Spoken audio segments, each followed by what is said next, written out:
Hello dears, എല്ലാവർക്കും പവിത്രം പുത്തൻ promo വിശേഷങ്ങളിലേക്ക് സ്വാഗതം. അപ്പൊ നമ്മുടെ ആ ഒരു വിഷുവൊക്കെ കഴിഞ്ഞ് എല്ലാവരും സന്തോഷത്തിൽ നിൽക്കുമ്പോഴായിരിക്കും നമ്മുടെ നന്ദിനി ഏടത്തിയായിട്ട് പുതിയൊരു ബോംബ് പൊട്ടിക്കുന്നത് നമ്മുടെ വേദനയോടാട്ടോ. ഈ പ്രാവശ്യം യുദ്ധം നമ്മുടെ നന്ദിനി ഏടത്തിയുടെ എപ്പോഴും അങ്ങനെ തന്നെയാണ്. ഇപ്രാവശ്യം ആ ഒരു പൈസ കുറി ചിട്ടി പൈസയുടെ പേരും പറഞ്ഞാട്ടോ. എന്നിട്ട് പറയുന്നുണ്ട്, ഞങ്ങൾ ഇച്ചിരി കാശ് സമ്പാദിക്കുന്നത് എനിക്ക് ഇഷ്ടപ്പെടുന്നില്ലല്ലേ, അതല്ലേ നീ പറഞ്ഞതിന്റെ അർത്ഥം. ഈ കുറെ കണക്കും പറയുന്നുണ്ട്, ആ പൈസ ഇങ്ങനെ ഈ പൈസ ഇങ്ങനെ എന്നൊക്കെ പറഞ്ഞിട്ട്. അപ്പൊ നമ്മുടെ അമ്മക്ക് ഇത് കേട്ടിട്ട് സഹിക്കാൻ പറ്റാതെ നമ്മുടെ നന്ദിനി ഏടത്തിനോട് പറയുന്നുണ്ട്, നീ ഇങ്ങനെ കണക്ക് പറയാൻ തുടങ്ങിയാണെങ്കിൽ എനിക്കും പറയാനുണ്ട് കുറെ കണക്ക് എന്നൊക്കെ പറഞ്ഞ് നമ്മുടെ അമ്മ നമ്മുടെ നന്ദിനിയിടത്തെ ഭയങ്കര പുഷ്പം പോലെ തള്ളി പറയുന്നുണ്ട് കേട്ടോ.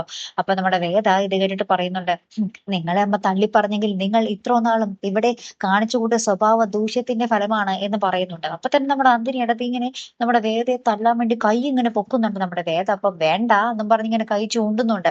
അപ്പൊ നമ്മുടെ വിക്രമാണെങ്കിൽ ഒരു പ്രശ്നമൊക്കെ ഒഴിവാക്കാൻ വേണ്ടി നമ്മുടെ വേദയോട് പറയുന്നുണ്ട്, നീ കൈ താഴ്ത്തടി എന്നൊക്കെ പറഞ്ഞ് ഇങ്ങനെ വേദയോട് ചൂടാവുന്നുണ്ട് ട്ടോ. അപ്പൊ നമ്മുടെ വേദ പറയുന്നുണ്ട്, ഒറ്റബുദ്ധിക്കാരോട് എന്ത് പറഞ്ഞിട്ടും കാര്യമില്ല ശ്രീ ചേച്ചി, നമ്മൾക്ക് ബോധമുള്ളവരുടെ അടുത്തല്ലേ പറയാൻ സാധിക്കൂ എന്നൊക്കെ പറഞ്ഞിട്ടുണ്ട്. അപ്പൊ വിക്രം വീണ്ടും നിർത്തടി എന്നൊക്കെ പറഞ്ഞിട്ട് നമ്മുടെ വേദയെ സംസാരിപ്പിക്കാതിരിക്കുന്നുണ്ട് കേട്ടോ.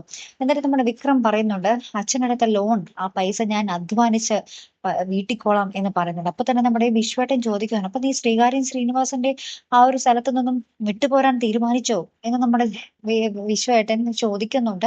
അപ്പൊ നമ്മുടെ വേദ ഈ ഒരു നമ്മുടെ വിക്രം ഇങ്ങനെ വാക്ക് കൊടുക്കുന്നത് കണ്ടിട്ട് ഭയങ്കരമായിട്ട് സങ്കടപ്പെട്ട് കരയുന്നുണ്ട് കേട്ടോ. നമ്മുടെ വിക്രം പതുക്കെ പതുക്കെ മാറി തുടങ്ങുകയാണ് അല്ലെ. നല്ലതിന് വേണ്ടിയുള്ള ഒരു മാറ്റം ആകട്ടെ അല്ലേ കൂട്ടുകാരെ. അപ്പൊ എന്തായാലും കാത്തിരുന്ന് തന്നെ കാണാം. അപ്പൊ അടുത്തൊരു വീഡിയോ വരുന്നത് വരയ്ക്കും ഗുഡ് ബൈ.